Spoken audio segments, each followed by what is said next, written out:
नमस्कार, स्वागत है आप सभी का अश्वथा ट्री बुक सीरीज में, जहां हम बात करते हैं उन किताबों पर जो आपके बच्चों को एक संस्कृति का ज्ञान देने में बहुत मदद करती है। अगर आपने इन किताबों के बारे में और इनके अंदर छिपे हुए ज्ञान के बारे में अपने बच्चों को बता दिया तो आपको बहुत ज़्यादा एफर्ट्स नहीं करते हैं, क्योंकि इन मॉडर्न एरा में आप अपने बच्चों को जो सीख देना चाहते हैं, जैसा अच्छा इंसान बनाना चाहते हैं, वो इन किताबों के माध्यम से पूरा हो पाएगा और आपके बच्चे आगे भी बढ़ पाएंगे।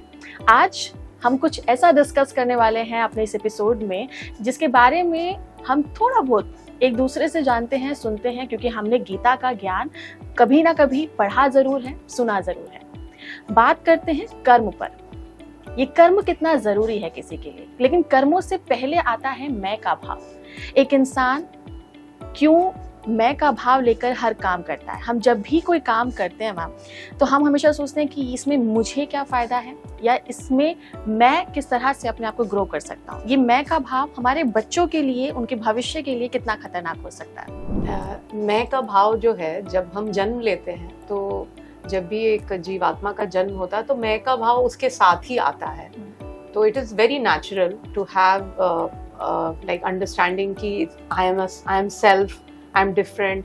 तो एक कुछ चीज़ें ऐसी होती हैं जिसको सर्वाइवल चीज़ें बोलती हैं, जो पशु, जो वनस्पति, वृक्ष जो हमारे, तो वो उनको भी भूख लगती है, उनको भी नींद आती है, वो भी रिप्रोड्यूस करते हैं, तो वो भी सेल्फ के भाव में रहते हैं। जब उनको भूख लगती है तो वो भी, मतलब अगर शेर को भूख लगेगी तो वो अपना शिकार करेगा और खाएगा, ठीक है। लेकिन मनुष्य को भगवान ने एक ऐसी चीज़ दी है जिसको विवेक कहते हैं, जिसको इंटेलेक्ट कहते हैं, और मनुष्य जो है वो चॉइस कर सकता है। मनुष्य जो है वो एक अच्छी और बुरी चीज में, सही और गलत में, सत असत में वो डिफरेंशिएट कर सकता है।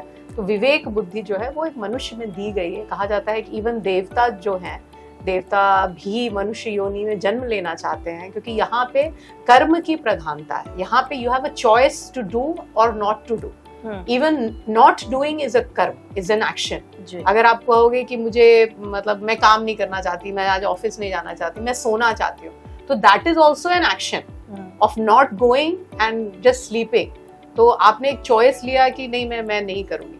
तो ये जो है, ये हर मनुष्य को, जब हम इस दुनिया में आ रहे हैं तो कर्म की प्रधानता है। कर्म जो है सबको करना पड़ता है, क्या करो या ना करो, दोनों कर्म ही है, इट इज एन एक्शन। तो ये वाली बात। तो जैसे आजकल भी जैसे जब बच्चे छोटे होते हैं तो उनको शेयरिंग का कॉन्सेप्ट जो है वो समझाना पड़ता है, क्योंकि एक नेचुरली शेयरिंग जो है वो आती नहीं है। तो स्कूल्स में भी मतलब शेयरिंग सर्कल होता है, बच्चे, टीचर जो है सिखाती हैं कि मतलब आपको अपने फ्रेंड से अपनी बुक, अपनी पेंसिल, जो भी आप शेयर करना सीखो, और बच्चे सीखते भी हैं। तो और एक मैंने ये बात को बहुत बार रिपीट किया है कि क्योंकि हम एक न्यूक्लियर फैमिली में रहते हैं और बहुत सारे घरों में सिर्फ एक ही बच्चे हैं, तो उनको एक पोजेसिवनेस भी रहता है कि मेरी चीजें, सारी चीजें मेरी ही हैं। तो उसने, क्योंकि उसकी सिबलिंग नहीं, उसके भाई बहन नहीं, उसका एक बड़ा परिवार नहीं, उसने सीखा ही नहीं कि चीज़ों को बांट कर, चीज़ों को एक दूसरे के साथ एंजॉय कैसे किया जाता है।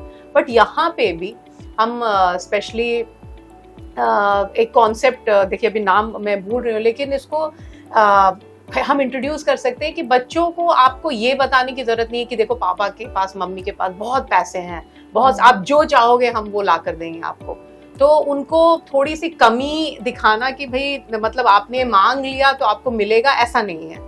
जब तक ये चीजें सचमुच आपको जरूरत नहीं है, इसके बिना आपका काम नहीं चलेगा, तब तक। क्योंकि आप देखिएगा घरों में, मतलब मैं अपनी ही बात कर रही हूँ, बचपन की बात है, जब कलर पेंसिल्स हैं, पेंसिल से खरीदते जा रहे, वो पूरे ड्रॉर भर के आपके पास पेंसिल्स हैं, रबर्स हैं, आप यूज भी नहीं कर रहे। जब आपके पास बहुत ज्यादा होता है तो आपकी वो चीजों की वैल्यू भी खत्म हो जाती है। तो वो चीज की बच्चों को समझाना कि you are a part of a system, we should not waste things. और अगर हम एक बड़े परिवेश में रह रहे हैं, और ये पूरा समाज, ये स्कूल, मेरे फ्रेंड्स, इनके साथ हम शेयर करके, एक दूसरे के साथ बांट के भी हम जीवन जी सकते हैं। हर इंसान के पास अपना होना बहुत ज़रूरी नहीं है। तो ऐसा मुझे लगता है कि बच्चों के अंदर बचपन से ही ये जो मैं वाली चीजें हैं वो उसको कम किया जा सकता है, उसको शेयरिंग सिखाया जा सकता है, उसको सिखाया जा सकता है कि आप अपनी चीजों को और अपने समय को इन सब लोगों में भी बांटोगे तो वो अच्छा ही होगा। तो इन शॉर्ट अगर हम इस तरीके से अपने बच्चों को गाइड करना शुरू करें कि आप एक समाज का हिस्सा हैं, आप जिस तरह से अकेले इस समाज में नहीं रह सकते हैं, ऐसे ही समाज आपके बिना भी अधूरा है। तो आप जब मैं भाव में आते हैं तो आप अपने एक सर्कल को छोटा करने की कोशिश कर रहे होते हैं और आपके लिए वो खतरनाक है। आप प्रोग्रेस नहीं कर पाएंगे, आप आगे नहीं बढ़ पाएंगे। जितने कम लोग आपके सराउंडिंग में रहेंगे तो मुझे लगता है कि ना तो आपको तारीफें मिलेंगी, ना ही एक कंस्ट्रक्टिव क्रिटिसिज्म जो होता है, ताकि आपकी पर्सनालिटी में चेंज आ सके, आप बदल सके, एक अच्छे इंसान बन सके, वो भी आपके लिए पॉसिबल नहीं है। एक और चीज़ हम अपने पेरेंट्स में देखते हैं और वही चीज़ हम लोग कहते हैं कि कंटिन्यू होती आ रही है कि हम अगर कल को पेरेंट्स बनते हैं तो चीज़ हम रिफ्लेक्ट करते हैं, वो होता है तुरंत जज कर लेना। आप किसी की वेशभूषा देखकर, किसी का कलर देखकर, किसी का खाने पीने का तरीका देख के हम बहुत जल्दी जज कर लेते हैं और बच्चे इस चीज़ को भी बहुत जल्दी कैच करते हैं और उसको कंटिन्यू कर रहे हैं। तो किस तरह से कंटिन्यू करना उनके लिए गलत हो सकता है, उनको मिसलीड कर सकता है, ये कैसे रिजॉल्व किया जाए? ये जजमेंट पास करना ये आजकल तो और भी आम हो गया और तरह तरह के रीजंस के कारण बच्चे जो हैं स्कूल्स में, घरों में, दोस्तों के साथ बुली भी होते हैं। आप देखिएगा कि फलाने ने बोल दिया तुम काले हो या तुम छोटे हो और ये कहीं बहुत सारे रीजंस हैं जिसके लिए हम लोगों को जज करते हैं ना। और मुझे ऐसा लगता है कि इसकी शुरुआत परिवार से ही होती है। जब हम अपने परिवार में कभी अपने बड़ों को, अपने माता पिता को, दादी दादी, नाना नानी, जो भी हमारे आसपास जो हमारे रहते हैं, जब हम उनको सुनते हैं तो हम उसी चीज को कैरी ऑन करते हैं अपने इन्वायरमेंट में। जब हम स्कूल जाते हैं और तो हम उस चीज को देखते। कभी कभी मेरे खुद के जो बच्चे हैं वो ऐसी ऐसी बातें करते हैं और वो कहते हैं कि मेरे फ्रेंड ने मुझे ऐसे बोला, मेरे फ्रेंड ने ऐसी बात की। मुझे बहुत ही अफसोस होता है, मुझे बड़ा दुख होता है कि एक छोटे बच्चे के मन में ऐसा बीज किसने बोया होगा, क्योंकि वो बच्चा ये सीख के तो बिल्कुल भी नहीं आया होगा कि ये इससे अलगाववाद होना चाहिए या ये गलत है, ये अच्छा है। तो और ये बहुत ज्यादा बढ़ता जा रहा है। और आई थिंक सोशल मीडिया और ये डिजिटलाइजेशन जो है, जहाँ पे किसी को भी अपनी ओपिनियन देने की इतनी ज़्यादा फ्रीडम है कि लोग बिना सोचे समझे किसी भी चीज़ के बारे में कमेंट्री कर रहे हैं। और ये बड़ा हानिकारक है, क्योंकि छोटे बच्चे जिनका मन अभी बिल्कुल भी तैयार भी नहीं, दिमाग उनका तैयार भी नहीं, वो कहीं से भी सुन के, कोई मीडिया से, सोशल मीडिया से सुन के वो एक अपना ओपिनियन बना लेता है और उसी ओपिनियन के साथ जीने लगता है। और ये डेफिनेटली, जैसा आपने कहा, कि बहुत डेंजरस है, बहुत हानिकारक है, कि क्योंकि कौन सा बच्चा किस बात को पकड़ता है, कि उसकी वासना, उसके वो किस एनवायरनमेंट में रहता है, उसको कौन सी चीज अच्छी लग जाती है, वो बहुत ही जिसको मैं कह रही हूँ डेंजरस है, क्योंकि वो क्या सीख जाएगा। करेक्ट। तो ये हमें समझना पड़ेगा। इसमें एक और चीज मैं ऐड करना चाहूंगी कि हमने बोला कि हमारा बच्चा जो है वो सोशल मीडिया का बहुत आदी होता जा रहा है। कहीं ना कहीं पेरेंट्स भी सोशल मीडिया के बहुत आदी होते जा रहे हैं कि वो अपने बच्चे पर ध्यान ही नहीं दे पा रहे हैं। और ऐसे में एक सवाल आता है कि आखिर आप इतना बिजी उन चीज़ों में कैसे हो सकते हैं जो कि रियलिटी नहीं है। आपके सामने आपका बच्चा है और आपको उस पर ज़्यादा ध्यान देना है ताकि आप इसके साथ एक अच्छे कल की कामना कर सकते हैं। तो इस चीज़ पर अगर पेरेंट्स ध्यान देंगे कि अगर आप जो कर रहे हैं, आपके जो कर्म हैं या आपका जो तरीका है काम करने का, अगर वो आपके बच्चे के भविष्य को खराब कर रहा है तो ये आपके लिए बहुत बड़ा नुकसान है। मैम, आपकी एक किताब मैंने पढ़ी और मुझे बहुत इंस्पायर किया इस स्टोरी ने, जिसका नाम है व्याध गीता। इस किताब को आपने बच्चों के लिए लिखने के लिए क्यों सोचा और आपको कैसे लगा कि ये एक स्टोरी जो है बच्चों को अगर सिखा दी जाए तो बचपन से उनका एक बेस तैयार हो जाएगा और एक अच्छा गाइडेंस उनको मिल पाएगा? तो व्याध गीता जो कहानी है ये महाभारत में आती है और जो वनखंड है जहाँ पे जो पांडव है उनको 13 साल के लिए जंगलों में भेज दिया गया है और वहाँ पे समय बिताने के लिए वो बहुत सारी ऐसी कथाएं आती जिसमें वो मार्कंडे मुनि जो हैं वो पांडवों को बहुत तरह तरह की कथाएं सुना रहे हैं और उसमें जब वो लोग प्रश्न करते हैं तो उसके उत्तर में वो एक और कहानी सुनाते हैं। फिर उसके तो एक बहुत कहानियों का एक सिलसिला है और बहुत सुंदर सुंदर कहानियां। तो उसमें से ये एक कहानी है जिसको व्याध गीता कहा जाता है कि वो एक व्याध की कहानी है। अच्छा। और व्याध का मतलब होता है बुचर और बुचर का मतलब होता है जो मीट काटता है, मीट बेचता है। तो और व्याध के साथ गीता जोड़ी गई है कि एक बुचर को एक आत्मज्ञान है। बुचर जो है वो इतना ज्ञानी है जो आज हम सोच नहीं सकते हैं कि मतलब कि एक जो मीट काट रहा है वो आपको ज्ञान देगा। तो कहानी एग्जैक्टली उसी को लेकर आगे चलती है और बहुत ही इंटरेस्टिंग कहानी है ये व्याध गीता जो है। और इसमें शुरू में एक ब्राह्मण है जो अपने आप को वो सोचता है कि मैंने काफ़ी ग्रंथों को पढ़ लिया है, मैंने बहुत अध्ययन किया, तो मैं बहुत ही ज्ञानी पुरुष हूँ। और कहा जाता है कि वो एक जंगल में ऐसे बैठा हुआ है तो उसके सर पे एक कौवा जो है वो बीट कर देता है। कौवा नहीं, कोई चिड़िया है, तो क्रेन है शायद, तो वो बीट कर देती है। तो उसको बड़ा गुस्सा आता है और वो गुस्से में जब ऊपर देखता है तो उसके गुस्से से वो चिड़िया जल के भस्म हो जाती है और वो बड़ा खुश होता है। वो सोचता है कि वाह वाह, मेरा ज्ञान जो है वो इतना परिपक्व हो गया कि मैं गुस्से में किसी को देखता हूँ तो बिल्कुल भस्म कर देता हूँ टाइप्स ना। तो और उस ज्ञान के उसमें वो निकलता है भिक्षा लेने के लिए, क्योंकि वो भिक्षा लेके अपना निर्वहन करता है। तो भिक्षा लेने के लिए जब जाता है तो गांव में वो एक घर के पास जाता है और वहां पे जब भिक्षा के लिए आवाज देता है तो अंदर से आवाज आती है कि भाई बाबा रुको, मैं अभी अपने पति की सेवा कर रही हूँ। और वो बार बार कहता है कि भाई मुझे लेट हो रही है, मुझे देर हो रही है, तुम आओ। तो बहुत देर बाद जो महिला है वो आती है बाहर और वो कहती कि भाई, वो सॉरी भी बोलती है भाई मुझे माफी करिएगा क्योंकि मैं अपने पति की सेवा कर रही थी और ये रहा आपकी भिक्षा। तो वो बड़ा गुस्से में वो कहता है कि तुम्हें पता नहीं कि ब्राह्मण जो है वो तुम्हारा पति की तुम सेवा करी हो, ब्राह्मण को देवताओं के कंपैरिजन में रखा गया है और तुम जानती हो मैं क्या कर सकता हूँ। तो वो कहती है, वो महिला जो होती है जो बहुत ही ऑर्डिनरी है और एकदम घरेलू सी है, और वो कहती कि मुझे वो कौवा या मुझे वो चिड़िया मत समझना जिसको तुम ऐसे गुस्से में देखोगे तो मैं भस्म हो जाऊंगी। यानी कि उस आम दिखने वाली उस महिला को उस पूरे इंसिडेंट के बारे में पता था है, जो ऋषि के साथ में। हाँ, तो वो पास्ट उसकी देख पा रही है, तो ये बड़ा चकित सा हो गया है और इसको लगता है कि अरे ये ऐसे कैसे हो सकता है। तब उसके अंदर एक पहला जो जिसको कहते हैं अंडरस्टैंडिंग डॉन करता है कि वी शुड नॉट जज समवन बाय इट्स लुक, कि भाई ये एक ऑर्डिनरी सी औरत है और इसके अंदर एक्स्ट्रा ऑर्डिनरी पावर्स है। तो ये पहला ज्ञान मुझे अच्छा लगा कि जैसे होता है ना कभी कोई ऐसे कोई अजीब से आम से दिखने वाला इंसान हम जज करते हैं, अरे गरीब टाइप का होगा या अनसक्सेसफुल टाइप होगा, हम सोचते नहीं है कि वो कितना ज्ञानवान होगा। हमारा देश तो डिम्पिका अवधूतों के लिए, दिगंबर संतों के लिए जाना जाता है। यहाँ पे जिनके अंदर अष्ट सिद्धियां होती हैं जो हिला सकते हैं पूरी पृथ्वी को, वैसे वैसे सिद्धात्मा पागल ऐसे जैसे होता है ना कि वैसे घूमते रहते हैं, निर्वस्त्र घूमते रहते हैं और वो घूमते रहते हैं और सब कहता है ये पगला बाबा है, ये और पत्थर मार रहे हैं और बट हमारे देश में ऐसे अवधूतों की पूजा होती है और हम इनको मतलब भगवान का दर्जा देते हैं। तो ये बहुत इंपॉर्टेंट अंडरस्टैंडिंग है कि किसी को देख कर ये जज कर लेना कि वो इंसान कैसा होगा, ये गलत है। और ऐसी चीज हमें अपने बच्चों को समझानी चाहिए, सिखानी चाहिए कि we should not judge a book by its cover, we should read the book, we should understand the thing before giving any comment.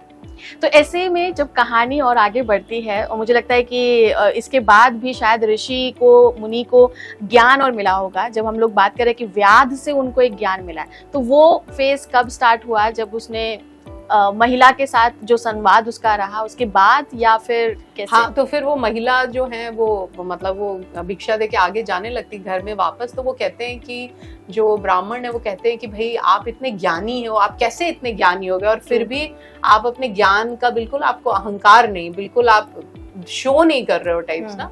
तो मैं ऐसे बनना चाहता हूँ, मैं भी आपके जैसा बनना चाहता हूँ, मैं भी चाहता हूँ कि मेरे अंदर वो ह्यूमिलिटी आए। तो मेरे अंदर वो कैसा ज्ञान है जो हम्बल भी आपको बना दे, तो उस ज्ञान को मैं पाना चाहता हूँ। तो वो कहती है भाई मेरे पास तो समय नहीं, क्योंकि मुझे अपने घर के बहुत सारे काम है, मुझे मेरे पति हैं, मुझे गृहस्थी का बहुत काम है, तो मैं तो नहीं कर सकती। बट यहाँ दूसरा गांव है जहाँ पे एक व्याध रहता है, तो वो व्याध जो है वो मैंने उससे सब कुछ सीखा है। तो तुम एक बार उस व्याध से मिलकर आओ और उस व्याध से ज्ञान लेने की कोशिश करो, तो मैं तुम्हें बता देती हूँ वो कहाँ रहता है और तुम वहां पर चले जाओ। तो ऐसे करके जब वो ब्राह्मण व्याध के पास पहुंचता है तो वो कथा वैसे ही आगे बढ़ती है। यानी कि यहाँ पर हम दो चीजें सीख रहे हैं। पहला ये कि एक तो हमें किसी की पर्सनालिटी देखकर उसे जज नहीं करना है, ज्ञान सबके पास हो सकता है और आप हर किसी से ज्ञान ले सकते हैं। दूसरी चीज़, अहंकार को खत्म करने का जो एक तरीका आपकी ही बातों से मुझे समझ में आया कि एक ऋषि, एक मुनि जो कि अपने आप को बहुत बड़ा तपस्वी समझ रहा है, और जब उसे एक व्याध के यहाँ पे जाने के लिए बोला जाता है, मतलब बहुत ही मिसमैच चीज़ें हैं। एक ऋषि जो कि हिंसा वगैरह को नहीं मान रहा है, और एक व्याध जो कि डायरेक्टली इनडायरेक्टली वो हिंसा करने के लिए काम कर रहा है। तो ये दो चीज़ें कि शायद ऋषि का अहंकार टूटे और वो अपने से निम्न समझने वाले लोगों के पास जाए और ज्ञान ले, तो यहाँ उसका एक अहंकार टूटता है। लेकिन स्टोरी में क्यूरियोसिटी और बढ़ रही है कि आखिर एक व्याध एक ऋषि को क्या ज्ञान दे सकता होगा, क्योंकि हम देखते हैं कि जितने भी जिसे हम कसाई कहा जाता है कि वो बहुत ही निर्ममता से किसी का जीवन ले रहे हैं। जो जीवन ले रहा है वो किसी को क्या ज्ञान देगा? इसके लिए हमें पुस्तक पढ़नी पड़ेगी और आगे डिटेल में। लेकिन जब ये ब्राह्मण जो हैं जाते हैं उस कसाई के पास, तो वो कसाई भी उनको कहता कि अभी आप इंतजार कीजिए, करिए और मैं काम कर रहा हूँ। और ये बिल्कुल नाक वाक बंद करके बैठे हैं कि इतनी गंदी जगह और ये क्या कर रहा है, मीट काट रहा, मुझे भी कहाँ भेज दिया गया। वहां पे भी बैठे बैठे उसके मन में एक जजमेंट चल रहा है कि ये क्या सिखाएगा मुझे, इसको क्या आता ही क्या होगा। और फिर जब वो शाम होती है, कसाई के साथ उनके घर पे जाता है, तो भी कसाई कहता है कि आप यहाँ बैठो, मैं नहा धो के, हाथ मुंह धो के अपने माँ बाप को जो भी उनको करना है, हेल्प करना, सेवा करनी, वो करके मैं आता हूँ, तब मैं आपके साथ बैठूंगा। तो ये पूरा जो एक आप देखिएगा जो सिचुएशन है कि इवन जो स्त्री थी, जो महिला थी, जो इतनी ज्ञानी थी, उन्होंने कहीं एक पॉइंट पर भी ये नहीं कि अरे मैं बहुत ज्ञानी हूँ, चलो मैं तुम्हें ज्ञान देता हूँ। किसी ने भी अपने कर्म को त्याग के ज्ञान देने की मतलब जल्दी नहीं की कि भाई मुझे बहुत कुछ आता है, तुम आ गए सुनने वाले तो चलो मैं तुम्हें एकदम लपेट लेता हूँ। बिल्कुल वैसा नहीं किया। ना सबने अपना घर का काम, जो उसके जीवन की जो जिसको कहते हैं स्वधर्म जो है वो बहुत ही इम्पोर्टेंट होता है। और स्वधर्म मनुष्य को, हर इंसान को भगवान ने एक अलग स्वधर्म दिया हुआ है। किसी के घर में कोई ऑटिस्टिक बच्चा समझिए हो गया, किसी के घर में बीमार माँ है, सास ससुर हैं, किसी के घर में पैसे की तंगी है। तो हर मनुष्य को भगवान ने स्वधर्म के लिए कुछ ना कुछ दिया है। और हमें लगता है कि स्वधर्म ना निभा के हम कुछ और करें तो हम ज्यादा खुश होंगे, क्योंकि स्वधर्म निभाना बड़ा मुश्किल होता है, क्योंकि वो बोरिंग होता है, क्योंकि आपको बार बार वो करना पड़ता है। बट स्वधर्म ही तरीका है अपने मन के विकारों को जीत कर आगे बढ़ने का। तो क्योंकि वो बहुत बोरिंग है, रोज का रोज आपको वही करना पड़ रहा है। आपको लगता है इसको छोड़ छाड़ के मैं कहीं शिमला या कहीं हिमालय की गुफा में बैठूंगा तो कितना अच्छा लगेगा, लेकिन ऐसा हो नहीं पाएगा क्योंकि आप अपने मन के साथ जा रहे हैं। ठीक है, तो व्याध भी इसी बात को दर्शाते हैं कि कर्म कितना इम्पोर्टेंट है। हम कर्म को छोड़कर नहीं भाग सकते। तो वो बताते हैं कि भाई मेरे जो खानदान थे, मेरे परदादा दादा जो भी थे, उन्होंने सब कसाई का बिजनेस किया। तो मैंने बचपन से यही देखा है और मैंने बचपन से यही सीखा है। तो मैंने जो मुझे मिला उसको मैंने आगे बढ़ाया और मैं करते जा रहा हूँ। और ऐसी बात नहीं है कि तुम मारते नहीं हो किसी को, तुम अननोइंगली कंटिन्यूअसली हम किसी ना किसी जीव जंतु को मार ही रहे हैं। चल रहे हैं तो कितने हजार ये चींटी और ये सब छोटे छोटे जीव जंतु मर ही रहे हैं। हम खा रहे हैं, भोजन कर रहे हैं, बहुत सारे जर्म्स हैं, बैक्टीरिया है, छोटे बहुत सारी चीजें मर रही हैं हमारे उससे भी। अननोइंगली हो रहा है। वो कह रहे आप अननोइंगली कर रहे हो, जब आप खेत वो कर रहे हो तो कितने अर्थवॉर्म्स मर रहे हैं। तो चीजें होती हैं, हमारे हाथ से भी हिंसा हो रही है, बट आपको लगता है कि नहीं आप बड़े अच्छे हो, आपसे तो हिंसा नहीं हो रही है। मैं अपनी जो बोलते हैं ना बिजनेस, अपने फैमिली बिजनेस को आगे बढ़ा रहा हूँ, तो मैं उसको स्वधर्म की तरह कर रहा हूँ कि जो मुझे मिला मैं उसको आगे बढ़ा रहा हूँ। मैं उसमें बहुत ज्यादा दिमाग नहीं लगाता। तो वो उसमें किस तरह से वो आत्मज्ञान के बारे में जब व्याध समझाता है, तो वो ब्राह्मण जो है वो एक पूरी तरह से वो उसको समझ आती है वो बात व्याध गीता में। तो बहुत ही सुंदर ये कथा है, जिसको अगर पढ़ें तो बहुत सारी लर्निंग्स है, बहुत सारे लेसन्स हैं जिसको हम समझ सकते हैं। तो अगर आप भी चाहते हैं कि आप जिस लाइफ को जी रहे हैं वो काफ़ी हद तक बदलाव की उसमें रिक्वायरमेंट है, तो आपको भी बीइंग अ पेरेंट आपको भी ये किताब पढ़नी चाहिए और अपने बच्चों को भी सिखाना चाहिए कि आखिर इस किताब के क्या मायने हैं और किस बात पर जो व्याध और ऋषि के बीच में संवाद हुआ था, वो आखिर क्या काम उसने बताया होगा ऋषि को, ये जानने के लिए आपको ये किताब जरूर पढ़नी चाहिए। अभी के लिए इस एपिसोड में इतना ही। अगले एपिसोड में एक नई किताब के साथ मिलेंगे, एक नए ज्ञान के साथ मिलेंगे। तब तक के लिए मुझे दीजिए इजाजत। नमस्कार।